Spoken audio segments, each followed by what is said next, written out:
Assalamualaikum warahmatullahi wabarakatuh. Perkenalkan, nama saya Brego Sukanto dari Fakultas Psikologi UIN Raden Fatah Palembang. Di sini saya akan mempresentasikan materi mengenai psikologi pendidikan yang berjudul faktor yang mempengaruhi belajar siswa.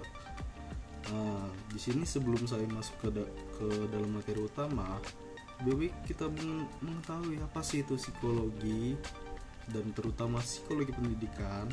Psikologi dapat diartikan sebagai studi ilmu yang mempengaruhi tentang kejiwaan dan tingkah laku manusia.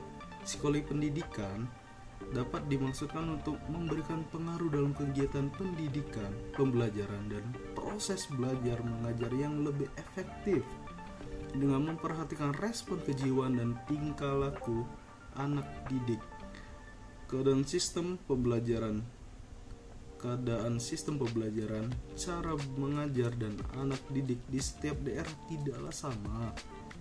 Berikutnya merupakan faktor-faktor yang mempengaruhi belajar. Yang pertama itu adalah faktor internal atau dari dalam, dan yang kedua adalah faktor eksternal dari luar. Dari faktor internal yaitu faktor-faktor yang mempengaruhi belajar yang berasal dari peserta didik. Faktor internal meliputi dua aspek, yaitu fisiologi dan psikologis. Dari fisiologis adalah faktor yang meliputi kondisi jasmaniah secara umum, kondisi pasca indera, sedangkan psikologi meliputi faktor kecerdasan, bakat, minat, aktivitas, emosi, motivasi, dan kemampuan kognitif. Yang kedua adalah dari eksternal, dari luar. Adalah faktor yang berasal dari luar peserta didik yang mempengaruhi proses dan hasil belajar. Faktor-faktor ini meliputi lingkungan sosial dan lingkungan non sosial. Dari lingkungan sosial yang dimaksud adalah manusianya. Dalam lingkungan sosial yang mempengaruhi belajar peserta didik ini dapat dibedakan menjadi tiga, yaitu keluarga, guru, dan masyarakat. Lalu ada dari lingkungan non sosial atau fisik di sekolah yang mencakup kondisi materi fisik seperti rumah, sekolah, peralatan, perlengkapan di dalam sekolah, dan alam atau lingkungan sekitar. Lalu berikut penjelasan secara detail mengenai dua faktor tersebut. Yang pertama dari faktor internal, aspek fisiologis. Antaranya adalah jasmani atau kesehatan tadi, adalah kondisi di mana seorang terhindar atau terbebas dari segala macam penyakit, kesehatan, dan sangat mempengaruhi proses belajar seseorang. Bila dalam kondisi sehat, tentunya orang tersebut akan mampu dan sangat mengikuti proses belajar dengan baik. Lalu dari aspek psikologisnya, hereditas merupakan faktor pertama yang dibawa anak sejak lahir sebagai warisan dari orang tua melalui gen dan kromosom.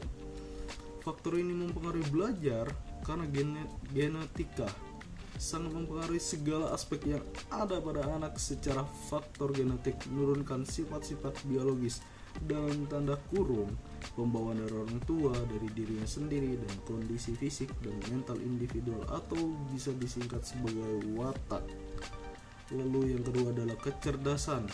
Intelijensi menurut William Stream adalah kemampuan untuk menyesuaikan diri dalam mencapai tujuan dengan menggunakan alat-alat yang sesuai. Lalu yang ketiga adalah minat dan bakat.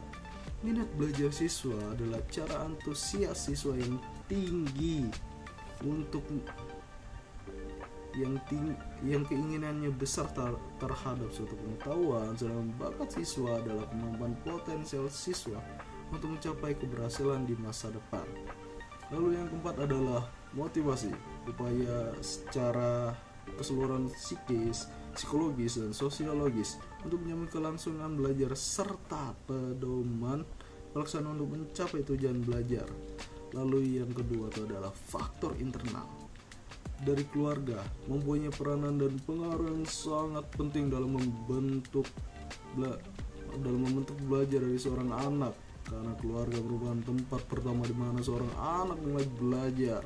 Contohnya saya seperti anak yang baru belajar bicara, belajar menghitung, warna, dan lain sebagainya. Beberapa pengaruh keluarga yang dapat mempengaruhi belajar diantaranya adalah cara orang tua mendidik, relasi antara keluarga, suasana rumah, keadaan ekonomi, pengertian orang tua dan latar belakang kebudayaan atau kebiasaan dari keluarga tersebut. Dan yang terakhir adalah dari sekolah. Sekolah merupakan format yang berfungsi membantu peserta didik mendapatkan pendidikan sesuai dengan perkembangannya. Dan begitulah, terima kasih dan sampai jumpa.